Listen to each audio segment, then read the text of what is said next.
So I'm happy to answer exactly why NATO didn't extend an invitation to Russia, but I want to do so by providing context as to what happened historically in this situation.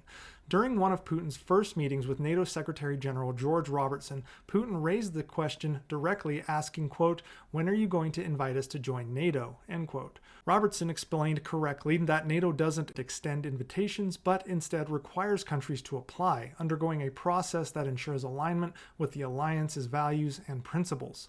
Putin scoffed at this notion, dismissively stating that Russia would not stand in line with, quote, "a lot of countries that don't matter," end quote. Putin thought Russia was above those that applied and were waiting to go through the process, including Bulgaria, Estonia, Latvia, Lithuania, etc. He felt that Russia should become a priority. Putin's reaction to this explanation revealed his reluctance to subject Russia to a process he viewed as diminishing Russia's stature. The idea of Russia joining NATO wasn't new for Putin. In a 2000 interview, he expressed a conditional openness to membership.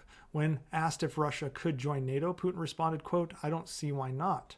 But at the time, Putin was not the same Putin we see today. So Putin's overtures appeared to stem from a realistic perception of Russia's weakened post-Soviet state, following the economic turmoil and geopolitical decline of the 1990s, and he felt that aligning with NATO might have offered Russia a pathway to stability. Problems, though, arise when you judge Russia in the early 2000s against the criteria for joining NATO, which are democratic governance, civilian control of the military, and commitment to collective security. While Russia had adopted democratic institutions after the Soviet Union's collapse, its democracy was increasingly fragile under Vladimir Putin. Elections were often criticized for lacking transparency, opposition parties faced systemic disadvantages, and the Kremlin tightened control over the media. These trends towards authoritarianism clashed with NATO's expectations of robust, pluralistic democracies. Civilian control of the military was another key requirement, and it was questionable in Russia. Although the military was formally subordinate to civilian authorities, the government's heavy-handed military campaigns, particularly in Chechnya, revealed a lack of accountability for abuses. This raised concerns about the effectiveness of civilian oversight. And finally, Russia's approach to security diverged from NATO's principles of collective defense. Putin's insistence on being treated as special rather than adhering to NATO's process signaled a preference for autonomy over collaboration.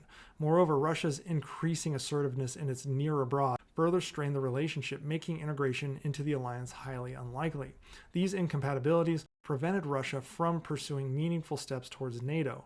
So while Putin did ask, he did so knowing, or perhaps not knowing, that NATO does not invite countries. They apply, and that application takes time and is scrutinized to ensure a country meets NATO's principles, something that we learned over the years Putin had no intention of upholding.